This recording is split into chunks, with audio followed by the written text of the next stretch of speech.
Ashamaa harka fuunee daawwattoota Maayaa Show. Kun odeessa Maayaa Aartiiti. Odeessa keenya har'aatiin kitaabilee haaraa irratti xiyyeeffachuun isiniif qindeessinee jirraatii itti dhiyaadha. Torbee dabarsinee kanaa kitaabonni mata duree garaagaraa qaban magaalota Oromiyaa adda addaatti eebbifamanii jiran. Kanneen keessaa kitaabni asoogawwan gaggabaaboo guduffaa ganamaa jedhuun moggaafame magaalaa Bishooftuutti eebbifameera. Kitaabni kun barataa yuunivarsiitii Jimmaa muummee folkloorii fi hogbarruu Oromoo kan ta'e Sabbooqaa Guddataatiin kan barreeffame yoo ta'u, barreessichi kanaan dura kitaaba ganaa ganamtee jedhuun moggaafame badhaasa gaaddisaa kan bara 2015 damee asoogawwan gaggabaabootiin injifachuun isaas ni yaadatama.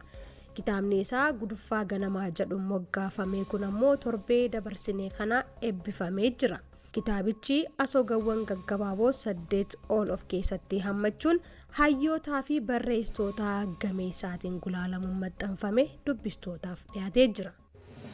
Haaluma wal fakkaatuun kitaabni Ogwalaloo Leetoo jedhuun moggaafamee fi Biqiltuu Waaqasaatiin barreeffame eebbifamuun dubbistootaaf dhiyaatee jira.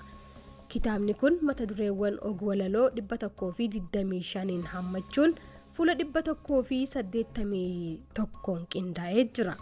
Gama biraatiin kitaabni Falaasama Jireenyaa jedhuun moggaafamee fi Bilisummaa Shibbiruun gara afaan Oromootiin hiikame magaalaa Burraayyuutti kan eebbifame yommuu ta'u, kitaabni Xiinsammuu Milkaa'inni kee murtoo keeti jedhuun moggaafame ammoo magaalaa Finfinnee galma giddugala aadaa Oromootti eebbifamee jira.